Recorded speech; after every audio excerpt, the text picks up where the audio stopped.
Hello, everyone. Today I'm here with Cam Teague, an 11-2 regional standout who just came off of a rear naked choke victory over none other than felony Charles Krazy Horse Bennett at Island Fights 97. Cam, how are you feeling after beating a legend of the sport and after getting another win on the regional scene? How is it going? Uh, it was great. I know, Charles is a lot older and past way past his prime and all that, but they called me like 2 days before the event. I only live Hmm. like 50 minutes from the venue. They're like, "Will you come fight somebody?" There was a couple names they threw at me, but nobody took it, you know, that close to the fight. But Crazy Horse, he fights. He's a anybody anywhere type of guy. So they said, "We got Crazy Horse. What do you think?" I said, of course, I mean, hey, you make a little check, get a little win, and get a legend on my resume. So it's cool because Crazy Horse is one of those guys. Like before I even started training Yeah. or fighting, that I knew. Everybody Hmm. sees the highlights on YouTube and stuff. So I was like, yeah, I don't know. I'll show up. We'll see what he's got. And, you know how it went. Yeah. It's pretty one sided, but as what I got. If it wasn't one sided, then we would have a problem right now. So Yeah, I mean, it was a bit fun on the feet there for a bit. It's Crazy Horse. He's awkward, he's weird, but you showed your right, level. You jumped on his back, you took his neck. Um, I mean, I think some of us were wanting you to stay on the feet, but also like don't stay on the feet because you never know what could happen. It is MMA, but I'm glad right. you got the win, obviously, because I don't know, maybe if it went to the second round, we'd have be having a different conversation. But It wasn't my like intent to get him no, down as subbing. That's not how I fight. But it's no, just how like when I clinched with him, how he turned away. I yeah. You just gotta take what they give you. So Oh yeah.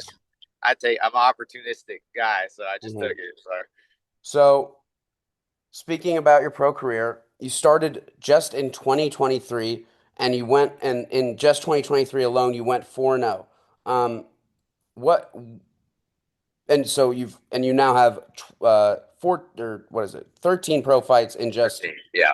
just 3 years, including even a boxing fight. Um what has been like why have you wanted to stay so active and what is like be able to keep you so active? Well, it's like I like to look at it as my job. Yeah. I'm training all the time. Why am I not fighting all the time? I feel like Hmm. more guys should be more active like me. Just like you,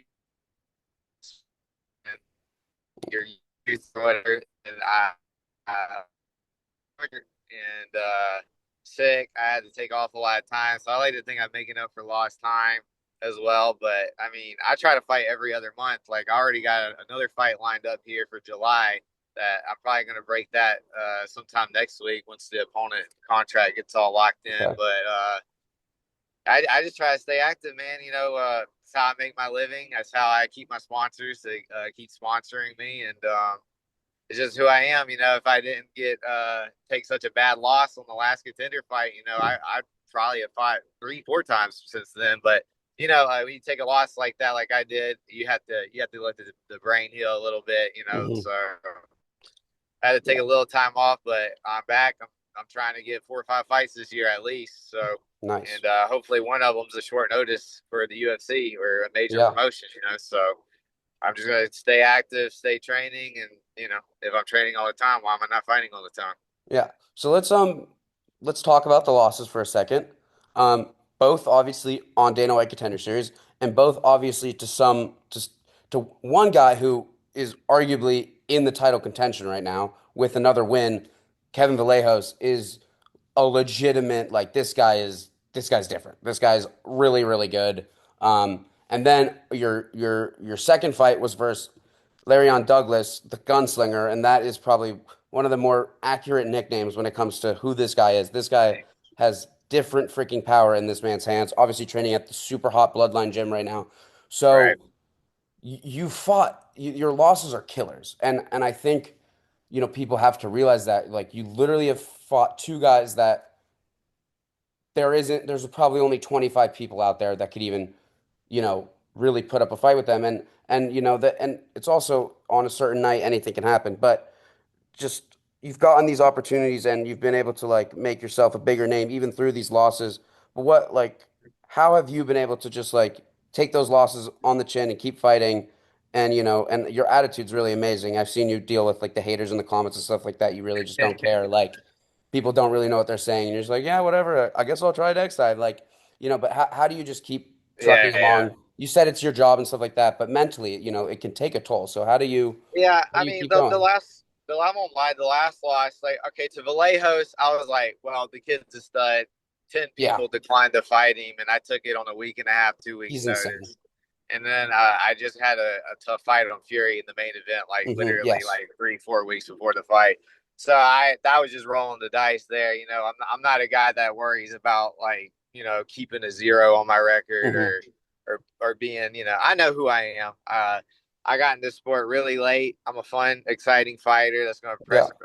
press you. So you're either gonna get me or I'm gonna get you. That's how it's always been my mindset. And when I go into these fights, I just say whatever happens, happens because I know I did the training and everything I could to prepare me for this moment. Hmm. But the last fight was tough to go out like that and embarrassing. But yeah, it's just part of the sport. Eventually, it's going to happen. There's been tons of legends and fighters. Like look at Dustin Poirier, for instance, got knocked out in a Yeah. minute against Michael Johnson. It's going to happen. You're in this game long enough. Somebody's going to have your numbers. Somebody's just going to be a lot better than you. Douglas is a lot better than me. He's a hard hitter, and I think it maybe if I could have somehow got through one round, then maybe it would have swayed in my favor because of my cardio and gas tank. So I was really hoping that fight. I knew what it was when I go into that fight. I was a big underdog, Hmm. and I was just going to try to just go take it from him, try to wear him down and break him in the later rounds, but I couldn't get there. I couldn't even get out the first minute, and that just shows that I have to get better. A lot of guys like sit around and be like, a lot of guys probably quit. Like I even thought Yeah. about it too. Like I'm not like I think I'm strong mentally, but that take the loss like that takes a toll. Hmm. So I just told myself I just got to get better. I lost to two of the best in the world, and I want to be one of the best in the world. Yeah. I also probably have to go down a weight class at the next level, but I'll figure that out once I finally get in at 45 because I don't really want to try to cut to 35 for a couple, not a lot of money. So Yeah. right now I've been training down at Fusion XL. I packed my things up. Oh, nice. I went down to Orlando, Florida. I started training with guys like Terrence McKinney, Yep. Mike Davis, a bunch of other guys that are right on the cusp of opening the door. Charles Johnson, Phil Rowe. Nice. I surrounded myself with guys that are at the next level, and Hmm. because all I had around here leading up to the Douglas fight is I was training every day, pretty much with Brandon Davis, former UFC fighter. He lives over in Mississippi area, so I was driving like an hour every day just to train Okay. with him and Tyler Hill. So I just it is what it is. I think I got as far as I could in this area, so Yeah. I still want to represent the Gulf Coast, but I had to. It made me realize that these guys are another level, and if I want to be that, I have to train with guys that are at the other level. So I think I made all the right improvements. I think my last I mean, Charles Bennett is one thing, but Pfister, he's still a guy Yeah. that has a great record, was in the UFC, and wins a lot of fights still. So I think the improvements already kind of shown a bit of just how I'm moving around, moving more defensively, picking my shots a lot better than just wild aggression and forward pacing. So I think I'm making all the improvements I need, and I just gotta keep stacking wins and keep fighting who Iridium and my new Yeah. management I was Iridium gonna. Jason Yeah. House they put in front of me. So I'm just gonna listen to what Jason told. Jason's laid out a plan for me, and I'm just gonna keep following it like I've been. Like like I called him this past week when I fought Charles. I'm like, should I even fight this guy? He said, "Man, that's Crazy Horse. Everybody knows Crazy Horse. Yeah. Go take that one." So I just showed up. Didn't even have Yeah. to cut weight, 153, because I've been keeping my weight low. So Well, who knows how heavy Charles was because he did not yeah, he didn't win. weigh So in. that. I think he weighed 151 or something. Oh, really? Okay. Yeah, I don't know, but he didn't make it to weigh-ins the day before, and they said like, "Oh, he's on the way," and then all of a sudden he's not. He didn't get on the plane, so they Oh had to God. send somebody to Georgia to pick him up, and so the whole time I was like, "Dang, That's I really I, funny I don't know if because I'm gonna fight or not." And then the day of the fight, they're like, "He's here," so that's like so I funny literally because like walked. when I got to the venue, he literally just got there with all his stuff on his bag, and he goes, "Oh, you my opponent? I'm kicking your ass tonight." And I was like, "All right, let's go. We got to Oh fight." my God. That's so funny because like me and some of the regional MMA guys, we were like starting to just like get concerned because like Island Fights, like they didn't there wasn't a weigh-in for you guys that they posted on Instagram. There wasn't like a bout order that they posted on Instagram like they usually do. And so I was just like, oh my God, please don't tell me Right. this fight is off. Like this is like people have been looking forward to this for the past week. Like we want to see this. And the thing is like I don't know, like people are putting like you know, putting not enough respect on Charles's name. Dude literally has been active. Like he won a bare knuckle Yeah, he just fight. fought 3 weeks ago, and Yeah. he won that fight. They robbed him apparently in Hawaii. Yeah. So Well, yeah, he won by yeah, TKO and then he lost by decision. So he's dangerous right now. Like there's nothing about a really grown like man. surprised. Like I was surprised about like the pop and reception because like I got like more like likes on the fight poster, interactions, like people Yeah. tagging me on Twitter and stuff than I did fighting Fister. Like a respectable opponent, I like to think, and I was like, dang, dude. It was so, those people were tagging me saying that they hoped I get knocked out, this and that, that I should Yeah. be ashamed for taking this fight. I was like, bro, dude, I'm trying to get paid, bro. I'm trying to make a living, and Krazy Horse, he's down to fight anybody. They called me like 2 days ago. I don't hmm have no shame. If somebody else signs a contract to fight me, bro, it is what it is. Like, I mean, yeah. I mean, the immediate reaction people are like Bennett by KO was actually low key live. Charles by KO. I think a lot of that was more of the well, I joke. think a lot of people don't think I have a chin because Douglas knocked me out, but that Yeah, guy knocks everybody yeah, out. So I'm exactly. not And I'm not worried. Vallejos. It's the And two. Vallejos got me with a body shot, man. I ate Oh 20 yeah, punches from Vallejos before they stopped yeah. it, but I was I like, remember. damn. Yeah, that was a yeah. But Yeah. he's just yeah. But speaking of Iridium, I noticed that. How did that come to be? Obviously, that's a big agency in the MMA world, and that they're probably going to help you, get on track to hopefully getting that short notice Yeah. UFC fight. So, how did that come to be? Did Jason House reach out, or how does that exactly Yeah, work? yeah. It was literally like the day after my Fister win. Okay, Jason's followed me for a while, but I was under first round management at the all right. time, and he asked me if I'm still signed with them. Basically said, hey, the two guys you lost to, I don't think you got a fair shake on the Contender Series, and he said you're a Yeah. fun, exciting fighter, and I think that you should be at the next level. Basically, just told me things I wanted to hear. You know how managers are and stuff. So I don't know. Well, based on what first round management told me versus what House told me, I was like, well, I like what House is saying more. hmm So I just went with him, and I'm going to keep staying active like he told me to. Like I was supposed to do the boxing fight, but then he shut that down and said no more boxing. You're Yeah. just going to do MMA fights, and I'm going to get you the guys that I want you to fight until the door opens up for me to take a hmm short notice or even maybe slide in on the contenders again this year. Yeah. So, which I'm hoping I don't have to go through contenders again, but I will if I have to because the dream is the UFC, Yeah. regardless of what's happened. Like, PFL's got their thing going on right now. They got a lot of great fights and stuff happening. And, you know, uh, I don't know what's up with the one championship. I've seen Oh all sorts of God. bad things about them lately. So Do they not were on sign the for table them. at one point, but I think I should probably just stay away from one at the moment. And then Ryzen was a thing too I was considering, but man, basically House says he believes that I still have the opportunity to get in. So I mean, I'm hoping Ryzen would be that sick. yeah, I'm hoping that yeah, right. I was gonna sign with Ryzen, but then I signed under Iridium, and hmm they gave me this whole new plan that they want me to Okay. do. So I'm gonna listen to the man that has half the UFC roster signed. I think Yes. so. We'll see what happens. I'm staying ready. I'm training in Mobile right now for a couple of weeks. I'm gonna head back down to Fusion to get ready for this fight I got lined up in July. So we're just gonna stay busy until I get the call. That way, when I do get the call, okay, it'll be like I've been training for it. Nice. And speaking of just the training and stuff like that in mobile, so on Tapology it says born in Mobile, Alabama. That's you are Alabama born. Born and raised, Okay, lucky. nice. And so is the so you said that you're training down in Fusion XL, which is obviously a much bigger gym, but on Tapology, it also has you at AMP or AMP. Um, is that Yeah, where you and that's started? in Mobile.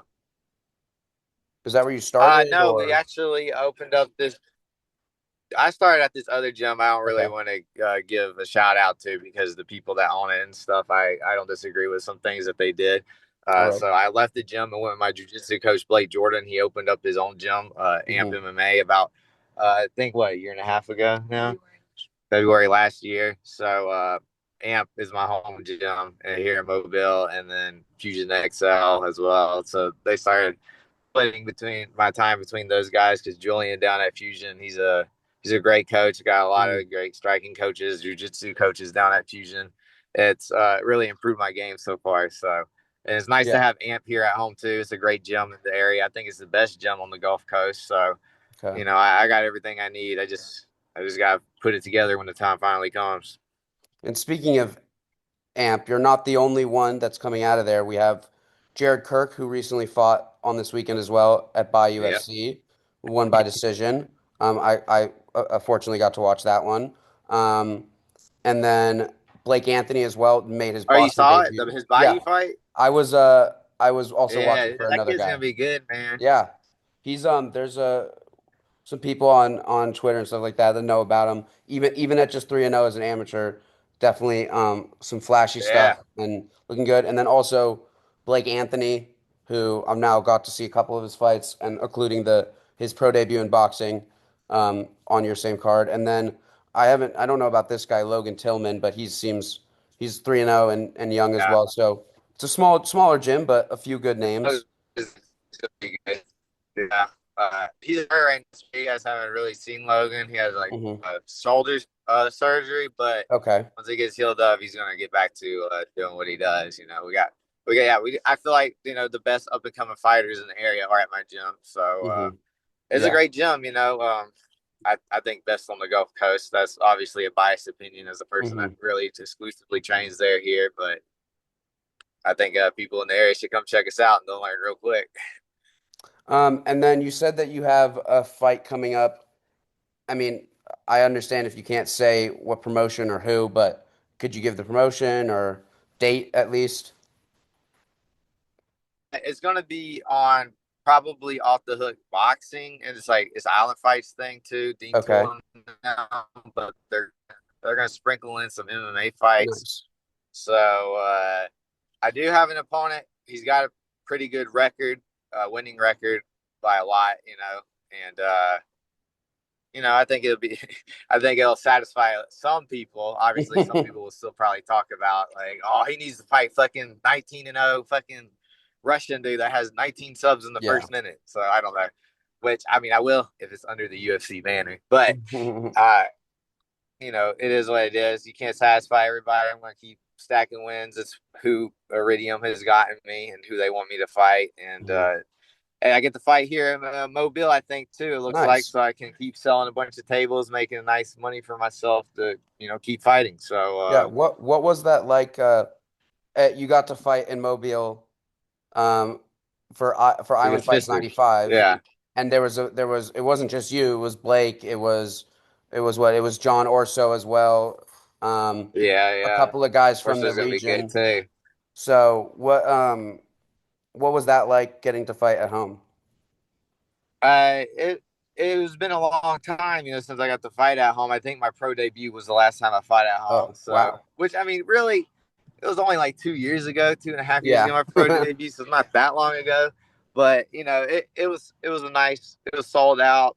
A bunch of people are able to come see me fighting in, which I fight mostly locally, anyways. Other than that time I fought on Fury in the Contender Series, I mostly fight in the Biloxi area, Hmm. and the Hard Rock cards are awesome, dude. The Hard Rock's a sick venue, but Yeah. Mobile, it was fun. It was downtown Mobile. A bunch of people came out to support, and I got a nice win out of it. That thing put me back on the map because I think a lot of people were counting me out, but I'm back now. It Yeah. seems people are still talking about me, posting about me. So hopefully I keep the momentum going, and something opens up here soon. Mhm. Well, would you like to give any shout outs to any sponsors? Obviously, we talked about Iridium as your management, but any sponsors, anyone on your team that you want to shout out? It's go ahead. Man, I don't want to shout them all out because I'll probably forget one, but I am going to be posting probably in a week a little poster of all my sponsors, thanking Okay. everybody. So just check me out on Instagram, the real Cam Teague, and I'm gonna keep trying to fight every other month. Love it.